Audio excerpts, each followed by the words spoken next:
Bem-vindos, meu nome é Pedro e eu vou guiar vocês nessa viagem. O mundo do esporte nos dias atuais é gigantesco, como nós vamos ver um pouco mais pra frente. Porém, o que é esporte?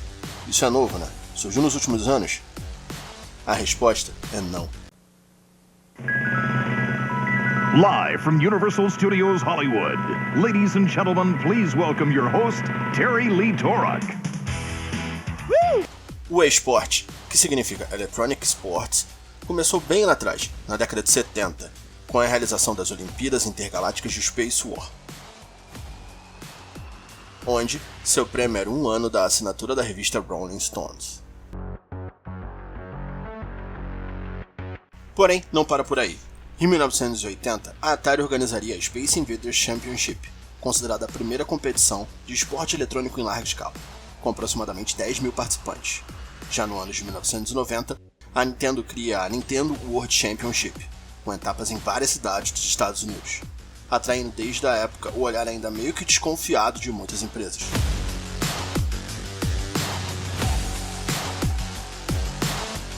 A partir da década de 2000, o esporte eletrônico passou por um grande crescimento, de 10 torneios no ano de 2000 para 160 no ano de 2010. A internet permitia que não houvesse mais limitações físicas ou geográficas para a realização dos eventos. O Brasil foi vice-campeão do Campeonato Mundial de Videogame. Os cyberatletas brasileiros são patrocinados, viajam o mundo de graça e ainda se divertem muito. A partir da década de 2010, a popularização do streaming fez o eSport crescer rapidamente, sendo a sua principal fonte a Twitch lançada em 2011, um site especializado em transmissões de jogos eletrônicos. Avançando alguns anos no tempo, e como se a profissão de publicitário não tivesse desafios por si só, as comunicações, assim como todos os negócios civis do planeta, foram irremediavelmente impactadas pela pandemia da Covid-19.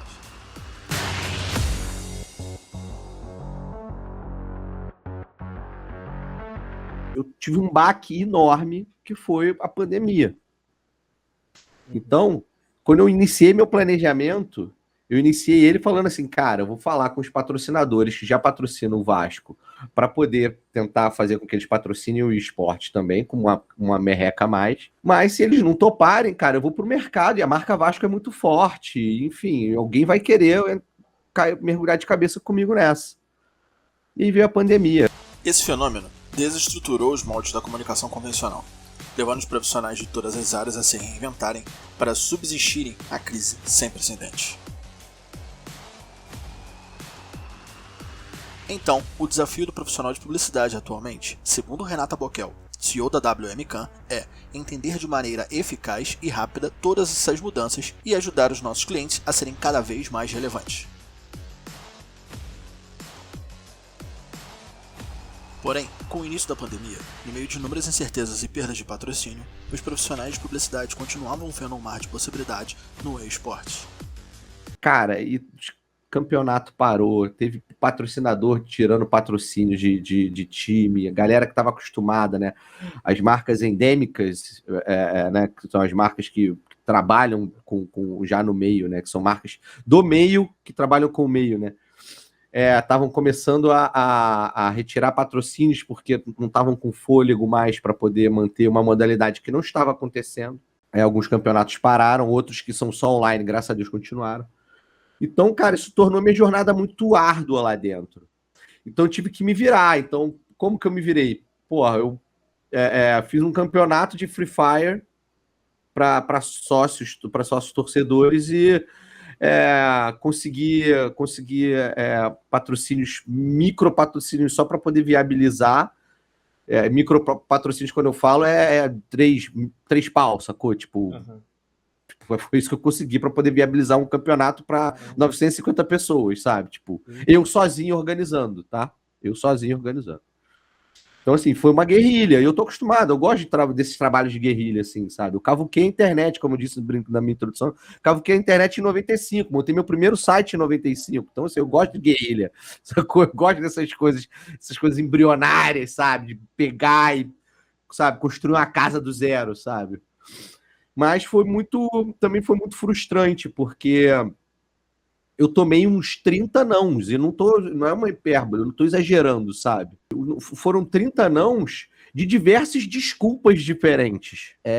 Alguns é porque era um projeto novo e eles não estavam podendo patrocinar projetos novos, eles queriam algo já consolidado. Outros falavam que não acreditavam no esporte, que eram marcas que ainda não acreditavam no esporte como força.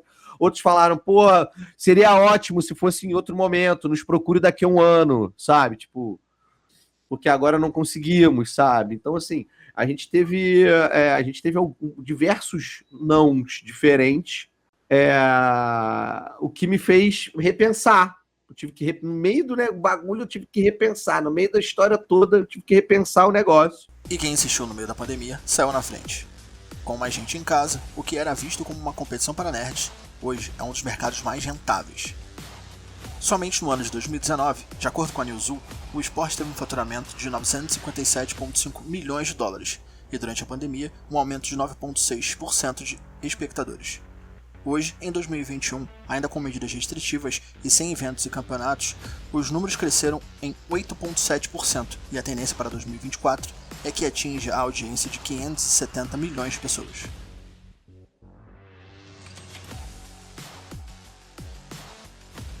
O público brasileiro segue como um dos maiores dentro do segmento, com cerca de 21,2 milhões de espectadores e 12 milhões de espectadores ocasionais, ficando apenas atrás da China e dos Estados Unidos. Uma estimativa é que 165 milhões de pessoas acompanham partidas de esporte regularmente. No Brasil, um dos games mobile que mais se destacou foi o Free Fire, sendo campeão de downloads e tendo mais de 80 milhões de usuários ativos.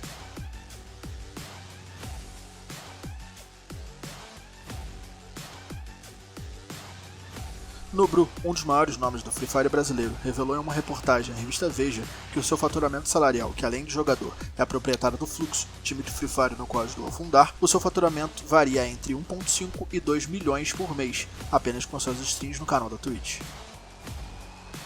A indústria de jogos até 2012 ela era 80% PC, console e 20% mobile, né? Menos de 20%.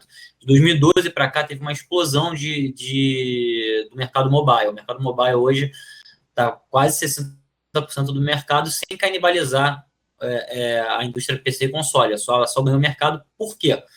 Porque esse gráfico acompanha a penetração de smartphones na sociedade. Quanto mais pessoas com smartphone virou um videogame, mais pessoas jogando videogame em geral, jogando games em geral. Então, como eu ainda acredito que tem um grande potencial de penetração de smartphones na sociedade, e como eu acredito que os velhos do amanhã vão ser mais jogadores do que os velhos hoje em dia são, porque eles não nasceram como já tendo essa possibilidade, né? Eu mesmo tenho 35 anos de idade, eu quando nasci não tinha esse tipo não tinha um celular, smartphone. Então, assim, eu vejo uma oportunidade muito grande no setor mobile, ainda para crescer muito, assim, muitos oceanos azuis, para quem gosta do termo, dentro desse segmento. Eu também vejo um espaço muito grande dentro de gamificação corporativa e jogos para corporação, Advergames. Então, também acho que empresas que se especializarem em fazer jogos para empresas, né? Empresas desenvolvedoras de jogos que se especializarem em fazer jogos para empresas também, eu também vejo bastante mercado, ou então até tipo, chegar numa Cartoon Network, chegar em marcas que têm propriedade intelectual forte, um time de futebol, e tá vendendo, usando essa propriedade intelectual, e essas empresas... eu, inclusive, até participei de um projeto da Turma da Mônica ano passado, que a Turma da Mônica era um tripé investidores, desenvolvedora de jogo, e Turma da Mônica com a propriedade intelectual. Então, assim, o mundo corporativo cada vez mais perto da indústria, eu também vejo bastante espaço para isso também.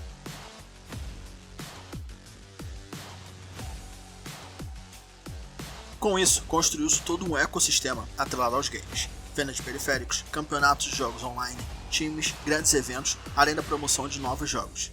Nesse cenário, as marcas encontram uma vitrine privilegiada e interativa para apresentar os seus produtos e serviços para uma comunidade gigantesca de entusiastas de jogos no Brasil e no mundo.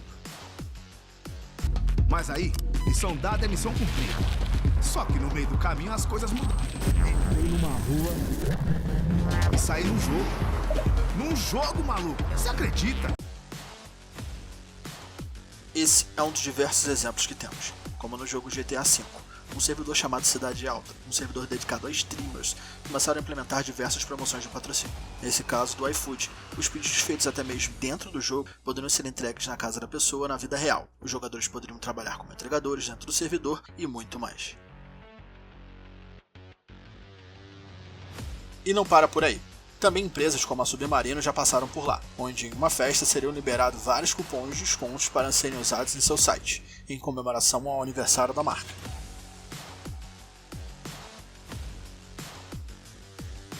Nesse documentário, trazemos essa relação das marcas com o mundo dos games, e como a comunidade gamer é a grande aposta para o futuro do esporte e da publicidade e propaganda. Mas qual é o objetivo dessas marcas? O que elas ganham com isso? Tem alguns objetivos aí. Uma montadora de veículos, ela quer exposição de marca e ela quer que a marca dela, ela não quer necessariamente venda direta, sabe? Ela não quer aumentar o número de vendas de carros, mas ela quer que aqueles milhões de torcedores daquele clube vejam a marca dela de uma forma positiva e na hora de uma decisão de compra, que compre um carro dela. Sacou? Também buscando o share of mind, que é quando o consumidor lembra de uma determinada marca, empresas não endêmicas como a Anjo Tintas posicionam sua marca no mercado game visando esse grande crescimento, como diz o CEO Felipe Colombo. Felipe Colombo nos conta: fizemos uma parceria com a Game Jam Plus, uma Olimpíada de desenvolvimento de jogos digitais. Desde 2010, quando fiz um mestrado fora do Brasil nos Estados Unidos, China e Dubai, me tornei muito mais próximo do mundo dos games, porque me atraiu muito a evolução em tecnologia desse segmento. De lá pra cá, sempre estou acompanhando. Acho que as tintas e cores têm tudo a ver com jogos. Então, com essa parceria, nosso objetivo é tornar a marca Anjo mais conhecida e ao mesmo tempo levar entretenimento e nos conectar com o público por meio da alegria que as cores transmitem. Já no caso de esporte, por exemplo, tem uma diferença. Qual é a diferença no caso do... No futebol também tem, mas eu vou falar mais do esporte porque é mais o coisa, mas no futebol também tem. No caso, por exemplo, uma Dell ou uma Logitech patrocinarem um time de esporte, esses sim querem venda, querem aumentar vendas, porque são marcas endêmicas, são marcas que são do meio e estão ali esfregando na cara das pessoas a marca delas, dizendo que a marca delas não é só maneira porque patrocina, mas que também é boa, então compro minha marca porque, eu patrocino a equipe XPTO, campeã, sabe, da LBFF. A Oi, quando patrocina, o Atim Fibra, Oi Fibra, Vivo Fibra, quando patrocina uma marca dessa, ela quer que as pessoas saibam que a fibra existe, que a fibra é boa e que ela é legal. Então, porra, o moleque vai falar: pai, bota Oi Fibra na minha casa, porque a Oi patrocina o time que eu gosto. E, pô, eles só usam da game house deles para treinar, eles só usam Oi Fibra. Então deve ser bom pra caramba pro meu jogo. Se não fosse uma entrada de uma Oi da vida, falei de novo da Volkswagen, mas da Coca-Cola, da Nestlé, se não fosse a entrada dessas marcas, que são as marcas não endêmicas, que não são marcas inerentes ao negócio e esporte, sacou? Acho que a entrada das marcas não endêmicas para dentro do esporte é o que fez o esporte estar onde ele está hoje. Porque se fosse uma coisa só das marcas endêmicas ali, eu acho que talvez ele não tivesse tão grande ainda.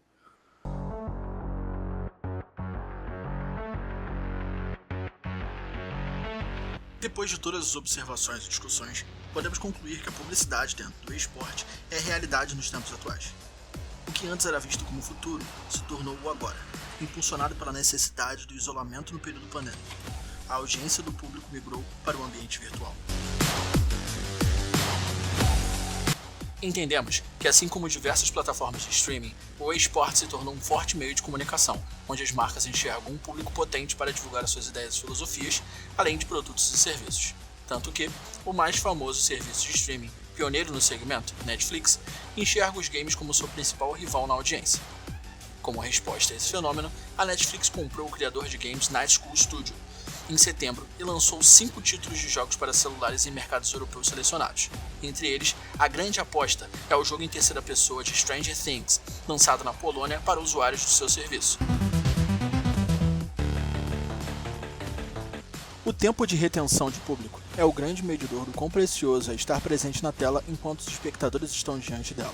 E as empresas encontram nos esportes eletrônicos a solução de serem lembradas pelas gerações que existem e ainda estão por vir. Eu tenho um filho de 11 anos. Meu filho gosta de futebol pra caramba. Mas ele gosta mais de jogar futebol. Tanto real quanto no videogame do que de assistir. Então, assim, é bizarro isso. É uma geração nova, cara, que tá primeira parada, você vê que é muito mais comum hoje em dia as crianças usarem camisa de clubes europeus do que de clubes brasileiros. E os clubes brasileiros também não se ajudam em termos de atrair o público infantil, ser carismático e atrair o público infantil. Então, assim, se o futebol não entender que ele precisa, se os clubes de futebol não entenderem que eles têm que deixar de ser clubes de futebol para serem clubes esportivos e que o esporte é o que vai salvar muita marca que está aí com o pé na lama já e diminuindo o número de torcedores vertiginosamente, cara, o futebol vai acabar. Como publicitários, devemos antecipar as mudanças no comportamento do público, fazer uma previsão de onde aplicar os nossos recursos e como fazer com que o investimento tenha retorno na forma de visibilidade para a marca. Os esportes eletrônicos, de acordo com os nossos estudos, promovem essa união. Porém, é importante ressaltar que o esporte, mesmo faturando mais que a indústria do cinema e da música juntos, não eliminará os esportes tradicionais e muito menos irá absorver toda a publicidade conquistada dele. Cada nicho segue forte completando um ou outro, atraindo o público tão cobiçado pelos patrocinadores de acordo com as suas decisões de marketing.